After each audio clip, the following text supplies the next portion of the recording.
শীতকালে পিঠে পায়েসের পাশাপাশি এইভাবে বিউলি ডালের রসবড়া বানিয়ে নিতে পারেন। এটা বানাতে একেবারেই সময় কম লাগে, খেতেও অসাধারণ লাগে, আর বানানো তো একেবারেই সহজ, যে কেউ একবার দেখলেই বানাতে পারবেন।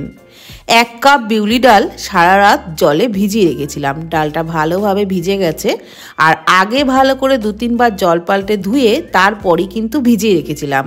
এখন একটা বড় মিক্সি জারের মধ্যে ডালটা নিয়ে নিলাম, আর এরকম ঘন করেই পেস্টটা তৈরি করে নিয়েছি। পরিমাণ মতো লবণ আর 1/2 চামচের একটু বেশি দিয়ে দিলাম মৌরি। সমস্ত কিছু দিয়ে ডালটাকে ডাল বাটাটাকে খুব ভালো করে ফেটিয়ে নিচ্ছি। ডালের পেস্টটা তৈরি করবার সময় সামান্য পরিমাণে জল দিয়েছিলাম। আপনারাও কিন্তু অল্প জল দিয়েই ডালের পেস্টটা তৈরি করবেন, একদমই বেশি জল দেবেন না, তাহলে বড়াগুলো তৈরি করতে কিন্তু খুবই অসুবিধা হবে। খুব ভালো করে ফেটিয়ে নিয়েছি, আর ফেটানোটা যত ভালো হবে ততই কিন্তু বড়া সফট হবে।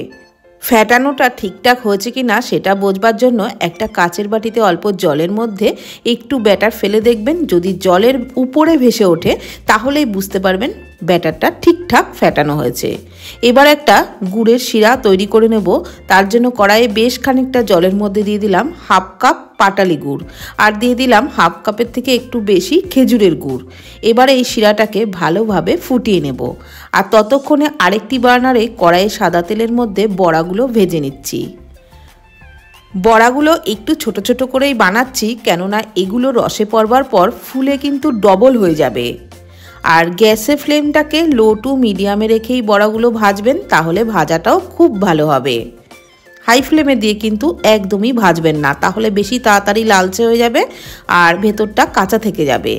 যত ভালো করে ভাজা হবে, যত ভালোভাবে ফেটানো হবে, ততই কিন্তু এই বিউলি ডালের রসবড়া সফট হবে, রসটাও ভেতরে খুব সুন্দর ঢুকবে। বেশ লালচে করে ভেজে নিয়েছি, এবারে তেল ঝরিয়ে তুলে নিলাম। আর এক ব্যাচে কিন্তু সব বড়াগুলোকে ভাজিনি, তাই পরের ব্যাচে বাকি বড়াগুলোকেও একই রকমভাবে ভেজে নিচ্ছি। আর যদি এই ডাল বাটাটা খুব ভালো করে ফেটানো হয় তাহলে কিন্তু শিরাটাও তাড়াতাড়ি অ্যাবজর্ব করে নেয়, একেবারেই সময় লাগে না। রসে ফেলার 15 থেকে 20 মিনিটের মধ্যে একদম নরম তুলতুলে হয়ে যায়। এদিকে শিরাটাও কিন্তু বেশ ভালোভাবে ফুটে উঠেছে। এখন আমি ভেজে রাখা বড়াগুলোকে গরম অবস্থাতেই ওই গরম শিরার মধ্যে দিয়েই 1-2 মিনিট একটু ফুটিয়ে নেব। খুব বেশিক্ষণ কিন্তু একেবারেই ফোটাচ্ছি না। 1-2 মিনিট ফুটিয়ে নিয়ে গ্যাসের ফ্লেম বন্ধ করে 15 থেকে 20 মিনিট মতো রেখেছিলাম। তাতেই একদম রসবড়া নরম তুলতুলে হয়ে গেছিল, ফুলে ডবল হয়ে গেছিল। দেখুন, একটা কেটে দেখাচ্ছি, তাহলেই বুঝতে পারবেন কতটা নরম হয়ে গেছে। এখনও কিন্তু এটা গরমই রয়েছে, এই অবস্থাতেই একেবারেই নরম হয়ে গেছিল। তাহলে শীত থাকতে থাকতে এইভাবে কম ঝামেলায় কম উপকরণে বানিয়ে নিন দুর্দান্ত স্বাদের বিউলি ডালের রসবড়া, খেতে দারুণ লাগবে। আর ভিডিওটি ভালো লাগলে প্লিজ কমেন্টের মাধ্যমে জানাবেন। ভালো থাকবেন, সুস্থ থাকবেন, ধন্যবাদ।